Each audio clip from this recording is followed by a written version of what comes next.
Wah,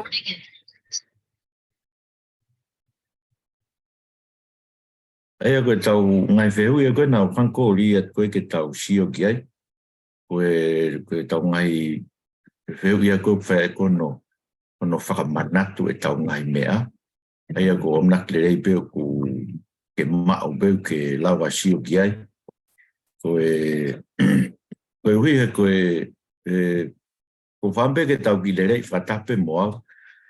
O koe ki whakalorotan pefo ke tau ngahi lecture koe o atu koe he YouTube, ka koe hifo ko lawe pe ulahe pe mo ngai whe mo e kina. Koe ka pake ke te aha o taime o koe ia ke mao ke arua sio he tau ngai lecture. Hau pe mo ki whamanat koe ni koe ki whamanat whe unga pe ia koe hui ke nehanga teu i ki mo tolu ke tau ki siwi koe ni whahe wika. Hanga pe ko lau, koe whaamu ki siwi ia koe whaamu ke mahina mea kukai ke mo ilo, ko whaamu ke ilo, ulahi pe mea mo ilo, me tau kalasi. Sai, ka wale tau kamata pe whamanatu he le soni uwaki, koe hae ngai whakangatangata whakaetohi, koe Faa'i Kosipeli. Mawe mo manatu ina tau sio kia koe ngai whakangatangata whakaetohi, o na whekau aki pe mo ngai whakangatangata koe hoko ahtaha koe apostol. Aia koe kupate mo sio pe ke ngai Kosipeli, o ku kamata ko toa pe i baptaiso o sione, pia nau whakaosi ko toa pe ki haere hake ai eiki. Ai koe whakangata whakaetohi e Faa'i Kosipeli. O ku kamata me baptaiso a sione, o whanonga e tala noa o whakaosi ki haere hake ai eiki. Tuke he Kosipeli a sione, o tala mai sione ia, ko sione pe taho ne tala mai e toi haere mai ai eiki. Aia, koe whakangata whakaetohi e Faa'i Kosipeli. Ai koe kuinga whakangata whakaetohi, koe kamata anga koe e tala noa o au ke no ngata anga. Koe tala noa koe ngai Kosipeli e wha. No kamata ko tau pena sione, baptaiso sione, whaaski haere hake ai eiki.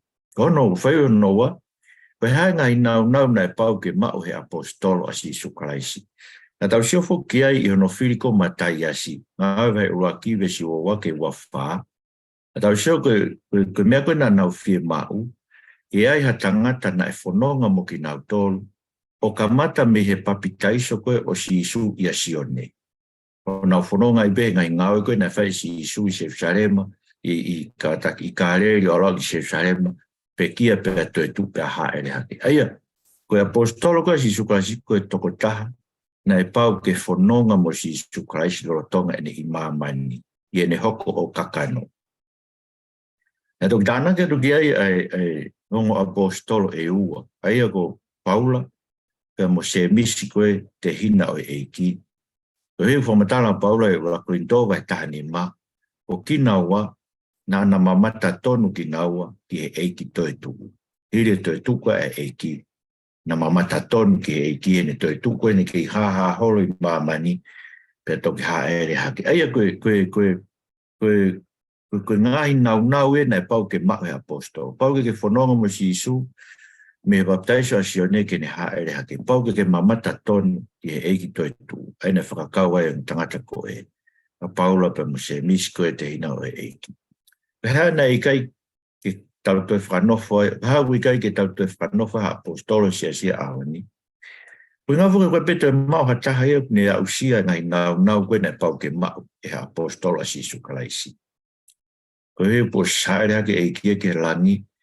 Ka koe ne ha holo koe i he ne toi tuu, ke toi mau i ha ahon, eia kono uhinga e koe ke tau toi whanofo e tau tolu, ka apostolo a Sisu Karaisi e sias. Niongo koe pe ngai sias whapaptaiso, koe me ngai sias peu nau hanga whanofo nau ka apostolo, ka e maamonga, ka koe uhi koe ke toi mau, e ngai nau e koe na e pau ke mau, e tūtuni koe e whakawho ou, e ngai nau e na e pau ke mau ka apostolo, peke toi mau e hataha e ahon, koe ke tau te whanofo apostolo. Aia, me mauenga pipe whatonga e whina koe ia, koe ngā ue koe e ka apostolo, hoko atu e maa tau tolu, i e whakawho ou.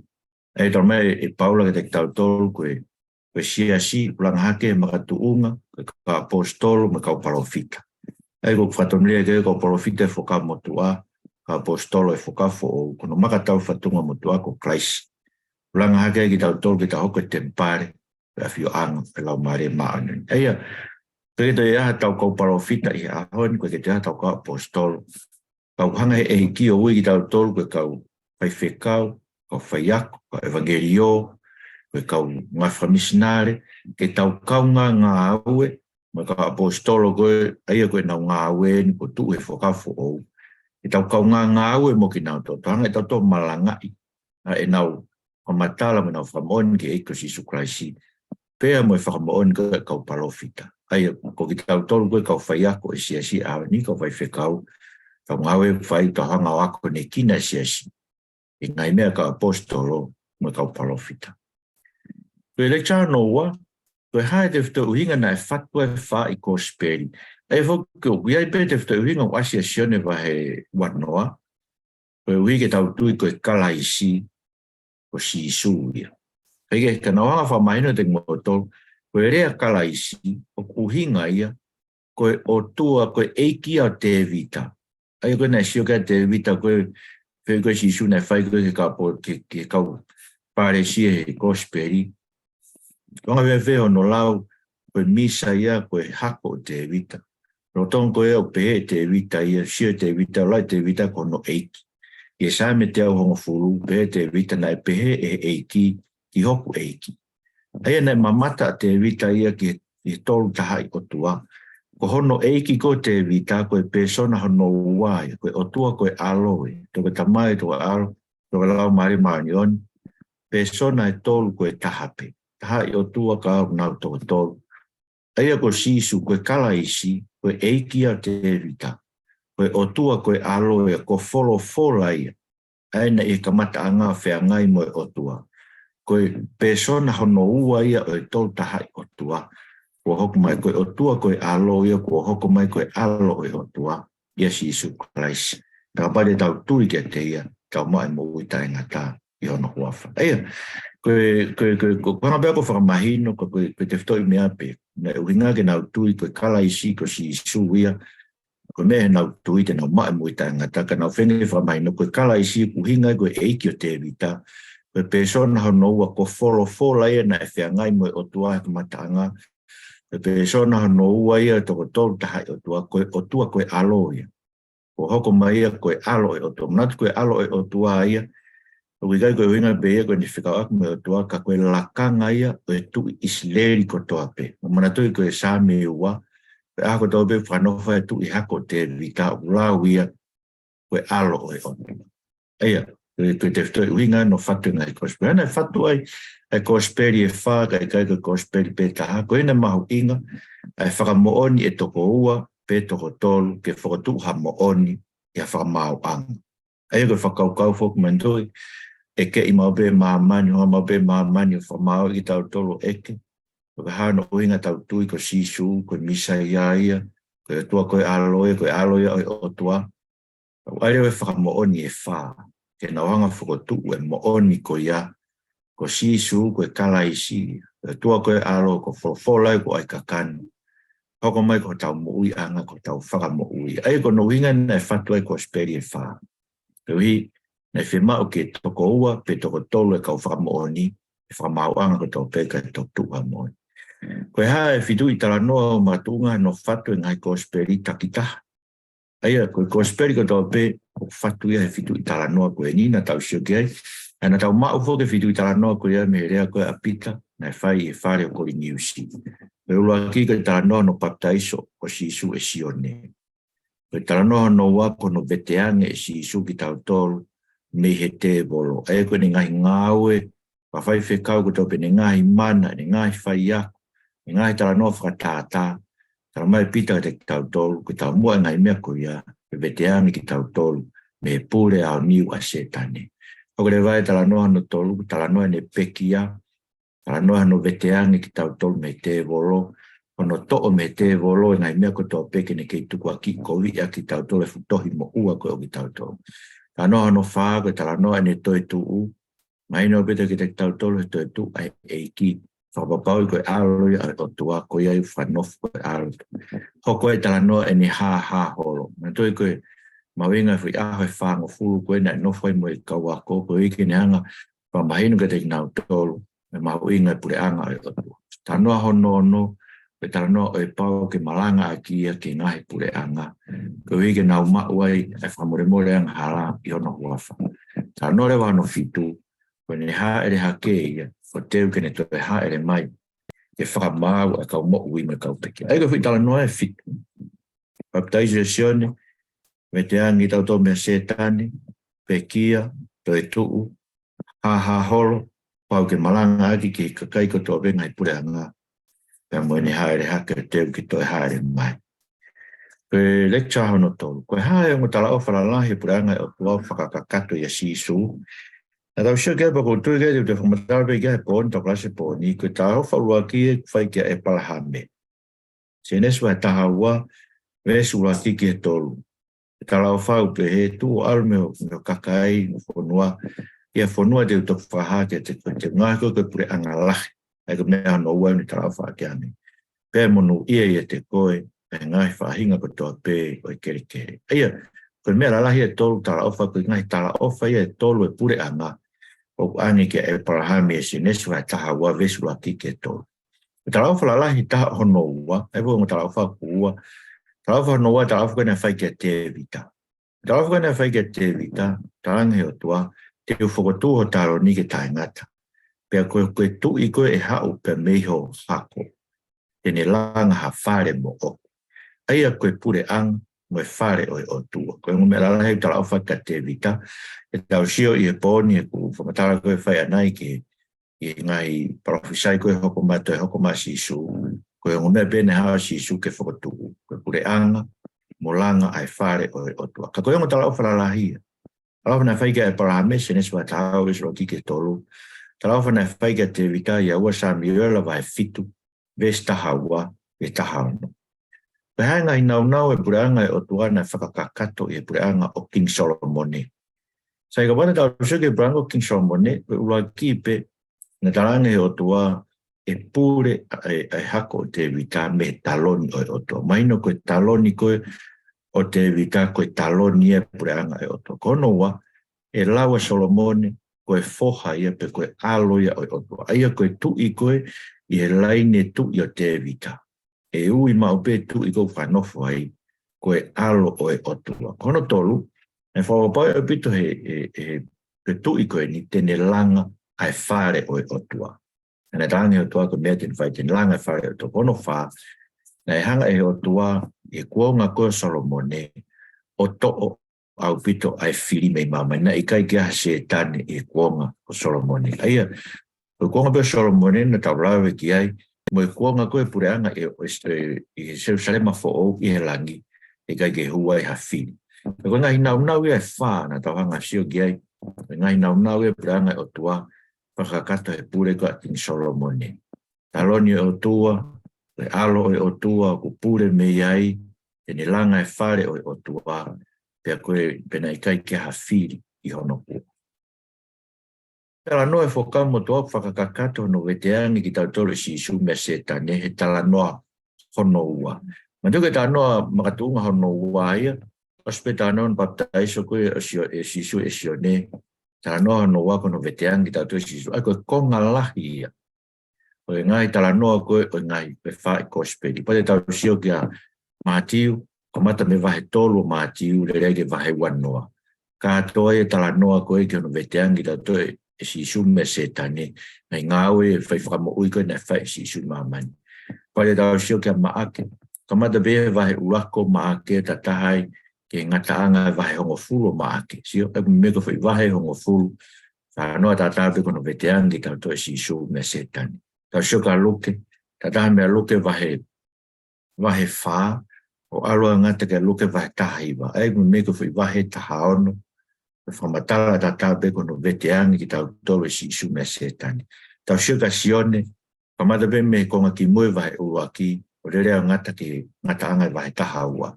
Aia koe vahe e tahaua, whamatala ki ngā aue si isu, kono veteani ki tau tolu me pure a setani. Aia, koe hae, tala noa e whakau motua whakakakato ai. Pana aku pe he, koe tala noa kou whakakakato ai, ko si isu koe haku ia o e whewhine, ai koe na tala au whake se nes vahe tolu ves tahani ma, e hoko mai pe tene hanga o whakaauka ai ulu e ngata, tene laiki ai ulu o e ngata.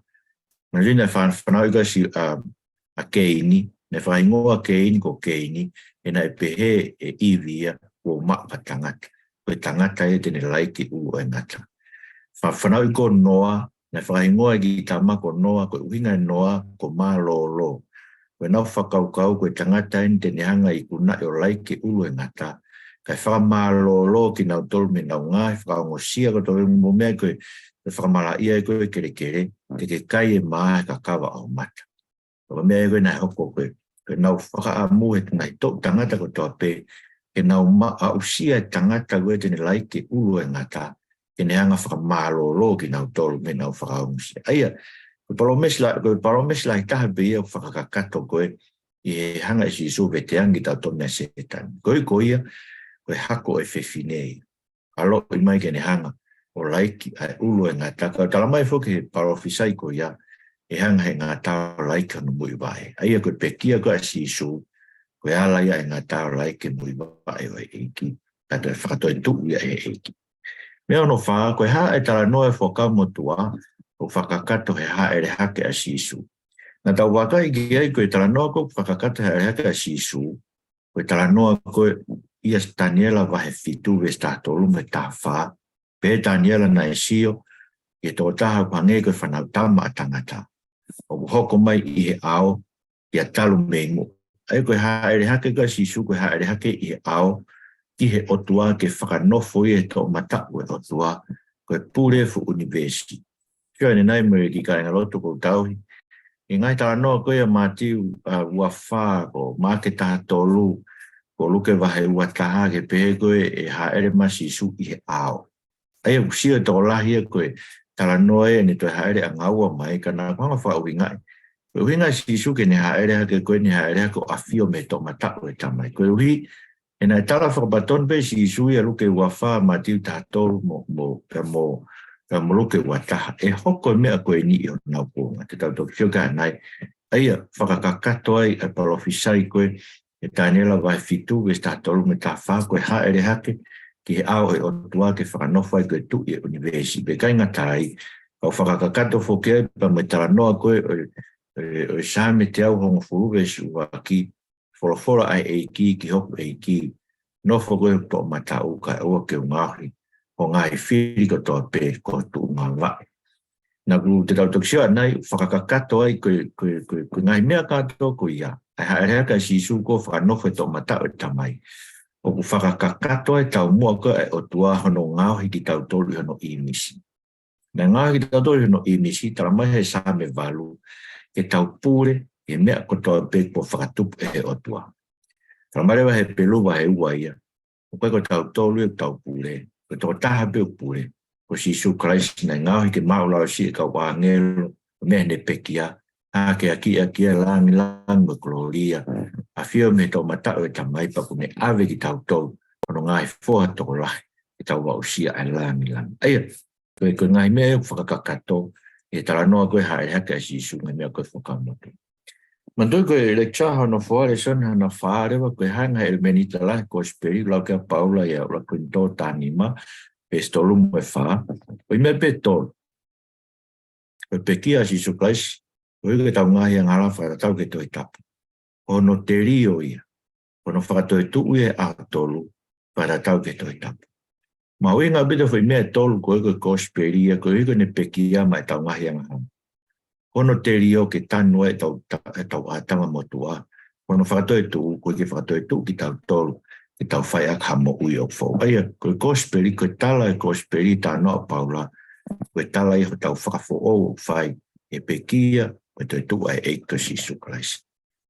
Ka au ke sonyo no nima, hanga whewheo no mahi no i he mo access whakafo au, ai ngahi tala noa makatu unga koe ni. Aia koe hui tala noa ke fitu. E lea wit ko pai te ke blawa sio gai ke ilo kātoa ngahi tala noa fitu. Tala noa ke baptaiso sisu. Koe hanga kono wha uhi ngai, na nau sio ai na tala e paula. Koe baptaiso o sisu, ia sio ne, kono whaka ilonga ia ko sisu ia ai misa toko taha ko hoko mai ia sione. Kono wa, na whakailonga ia sisu ko tau la e lahi ia. Ko hui ke lawe ke tau ngahi ang hala. Aia koe na ikahi ane ang hala. Lawe ke na e tau ngahi ang hala. E alu mo tau ngahi ang hala tu ki whao ke kolosi. Toko ono tolu rewa. Lawe a sisu toko ni ki tau tau ngahi vai. Ko hui lawe ke tau ngahi ko. Ko koe ko tau la e ki lahi. O si ahi e tau ngahi ahi anga. E ka ane ang hala. E au e whewhere wa tala noho no wha, tala noho e tu a sisu, e tala noho koe i o tala noho no, i tala noho no wha, e ma whala ni whikonga koe, tala noho no wha koe tala noho e tu a sisu. I o koe tala noho e tu a sisu, koe anga koe ne mahino ke moksias koe whakafo, koe ula ki koe uiwi to e tu koe ia, whae koe tau whakamo ui. Kono wa koe to e tu koe ia whato e tu wa i tau tolu, whanofwa i tau tolu, e ngai whaitu o rai. Kono tolu whaia ha tau ririu mo ui. O koe mga he uhinga e nimu, ka kono koe ngai uhinga lalai, ngono wha, o hoko i he to e tu ai eiko si sukraisi, ke tau nofo amanaki ai mo ki tau tolu foki. I he to e tu o si no, ka moe mo ui tae ngata. Aia, o plai pe ngai mea iai ka ko ate ngai wha, ngai wha koe ake ke puke. Kono koe, mea no koe tau no fitu e ha ere hake, me te whoki mai sisu, tā no koe ke haeraka sisu, ke whoki mun te whoki mai io. Koe ne mahino koe ki he moksi a si, koe haeraka sisu, lawai ke ne hanga o mai ha kau whai ako, koe ne maha kau whai ako, koe kau evangelio, kau whai whekau, e nau kau nganga aue, pe mo e kau apostolo, ma kau parofita, i hono langa hake o siasi koe koe. Kurat mea kono waka haere haka e eiki, kone hanga o whailonga i te tau tolu, kono hake a ki ia, o kene nofo me to o mata o e tamai o pūre ki e fu univesko e ni, ai ni une lorotonga pūre ki ai, koe pūre fu univesko e ni. Haere haka koe e eiki tau ilo re vai, kone a fio me to o mata o e tamai o uwawe au pito e ne toi hoko mai. Tano e ne toi hoko mai, kono whaa, ta oilo kono hake a ki koe e ki ke nea whio me tō matau e tamai ko ia te ne whaiha tau whakamo ui me ne whakamau. Unuku mai ne whakamau te toi haere mea e whakamau e mo ui mo e mate. Tau ilo ko ia pete tau hao mea kono hua whakamau whamle more anga. Kono ni ma tau ilo he ne taranoa koe ne haere hake ma koe whakamo oni e te tau tolu. Whakamaui. Koe ko hake a ki ia, ne toi tuu, whamaui, te toi whoki mai, e whamaui kau pekia, e mui kau mohui. Waka wewe wau inga inga ipseri, ngai tānoa koe ni Faa'i Kosipeli, tānoa ai ka kano a sisu. Iyo, koe, kono angkona wau inga ipseri, tānoa ai ka kano a sisu, koe hui, i he ne ai ka kano, nai lawai ai o tua koe alo, a persona no ua e tō tōltok tapu ke pekia pe ke tau ngahi anga. Matu ke o tōlta e whaamate. Koe mea ne ai kakano. Lawa re vai ki ne pekia ke ave tau ngahi anga. Tai ngatai, ne hoko e ko tau la e ki lahi. Matu ke tau la e ki lahi, koe tangata e tua whafofonga mea e tangata mo e o tua. Sisu e ne hoko ai kakano, ne hoko e ko tau la e ki lahi. Ono tōlu rewa, ke tō koni ki tau tōlu ai, o tau ngahi bai. E veo koe sisu koe whanau tama tangata, io koe whanau tama tangata, e sisu, tamareo ke te tau tōlu e pelupa he wā, me kona o lawe ke ane nai. O hanga he o tua whamau lalo si ia koe mea i hene pekia, pe hake a ki ia a ke langi mo koloria, i nea whio me tō matau e tamai. Pe koe mea nea whio me tō matau e tamai, ne hanga ave ki tau tōlu ke langi i alahi. Hei koe ni ngā aue ia e whanau tama tangata, koe hui kono hake a ki, koe kono whalangi ia, koe ia une awe ki tau tolo no ngahi whoha toko lahi. Tau tolo ko whanau i who o e tui ki a te ia, ne awe ki tau tolo ki tau nasi e langi. No tolo, whewhe whamoi si sui kau pekia, nau lawe pekia i koe he nau pehe, koe mea pe tahatoni ki tau manatu ia i, anu whamoi ko la salo si, o mahino e ke te tau tolo, e whakatoi tu mo ki tau tolo, e aha koe haere mai ai eiki. I whi tau pite whakamui, pe e whakatoi tu ki tau tolu, o ai he mea mate, a tae wha mate, pe ai he mea auka, a tae wha auka. Pe sono no, rewa tau le suni koe hukosi, anga whewhe whakahoko mai ngai tau no koe nike te tau tolu he kolosi. no ko hive lau mare baptaiso ko sisu na ulave ki ai pe me ta tau fai ke te tau tolu he lau mare tau tui ke e ko sisu Kraisi o lau ai tau tolu ko e foha o e ngahi foha o tua pe gai ngata ai ka o mea no lau mare hange bena i ringe lau mare o tua ke sisu no baptaiso o ringi ma no lau mare ke sila ia ki tau tolu ai o mea whaka amanaki o tau tofi ai langi Ringi mano la mare, ringi la mare ke si su baptaiso, pelonga e ko misa ia ka. Ringi mano la mare ke te tautol. Me I no baptaiso ki tato la mare mar no liriu ki tato he Kosipeli. Ko wi ke ma wai e me fa amanaki ko e o tau tofi e lang. Fe ta no ko la vai si su ahi. Na tau la ve ko me ku ta no mai ki ai ngai ipserio pe he. Ko tau sio ko me kolosi ko la vai si su ahi ko setane. Mahino le vai. Kamai Paula ke te tauto, he kai ke ahi e omi he o tua ke te tauto te tau tae lava.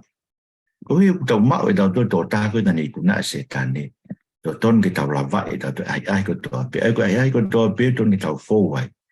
O ton ke tau lava e he o tau tolu ke te tauto e ko Sisu Kraisi. He tā anō e pau ke fua kolosi, e tā anō ke māku ngai walu ke sto whāme tō nima. E rau lau e gei ko no uinga, pe fua kolosi ko e pau ke te kā te kina ngai whainga taa ko toa pe o wau ke mate. Ko e hiko e ko Sisu Kraisi paromesma e ki e ne hanga o hake a ki tau tolu, tau ka te kina ngai mea ko toa pe o ke mate. Ko e mate.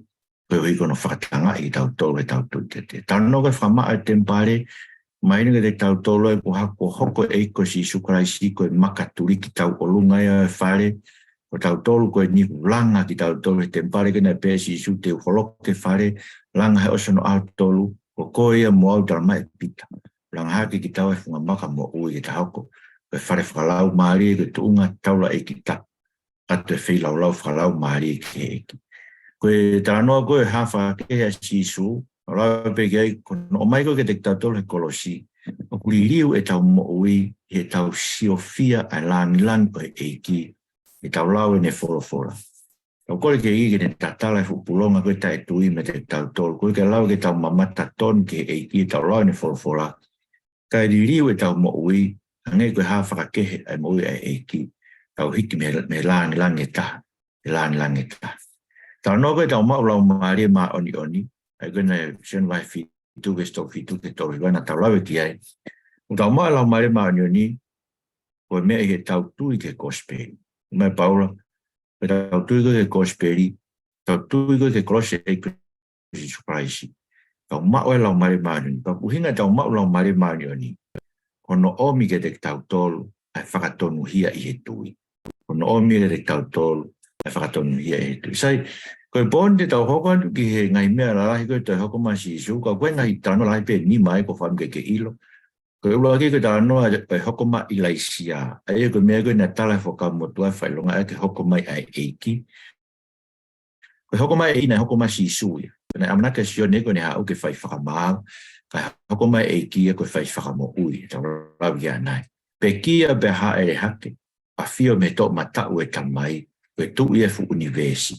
Mea no tolu, mea no wha, ringi ma no lau maria ma ni, ko ike whaivia ki tau toki tau alu me Kosipeli o talaki ke mau he kakai whamore na mahianga. O mea no ni mareu tau amnaki ki ai, ko toi haere mai ai eiki, ne tau lawe kone whakai ki anai an. Sai, o gaire mea ngo whehui whiwhiri e ua koe ko tuka toike ke ngā ngāwe ki ai, ai ne kai ke tau ai tau toka ko whaanki ke sio ange koe, wanga whe, hao whakauhinga e tala noa e lolomi e Sisu e matangi, e māma e kolosi. Matui, make vai wha, e stoli ma ke whātaha, pao te ke lau pem, ke toi lau, ke sio ki ai. Pe ha, a ho whakauhinga e anga whewhi ho whauhinga e tala noa ko ian o mai ke te tau tolu, i he māma e kolosi. Matui, ne kai ke tau kau tau tolu mena e hoko koe tai kāre. Ka hanga whewhi no o mai e fuiwi koe na e lolomi ake e Sisu, e matangi tai kāreri, e tau inasi ai. E mama o hono os whakakakato e eko Sisu Kraisi ngai tānoa ko toa pe i ono kolosi. Ko tānoa no wai, ko magwa e wha, e statolo ke wanua. Aia, ko e beo ke eka motor, Fe tala no whakatata koe tangata tūtu. E ang fe o mai ke te tautoro tala no koe ia. E māma kolosha e Christ Christ. Tala no tangata tūtu I manto. Ke kere koe whā. Ke kere koe waki be hala. Koe funga maka. Ngau tala tala. Koe kere le le. E ang fe no o mai ngai mea koe ia. E tau mo ui. E māma. Kolosha e Christ Christ. Take. Pe feo fifiria, ai ko kuinga ke lawa ke whakawhai ke ia ki mo tolo ai. E koe ngai feo, koe na tau lawa ke ki mo koe, koe ngai feo pia te tau siwi. E, koe na koe sata ngai kari ke mo tolo. Koe te mora po manatu I mo whamatara mai. Koe feo I ua koe, koe feo I e whai anu whakawhai ke ia ki mo tolo. E ngai mea koe tau wako ki ai.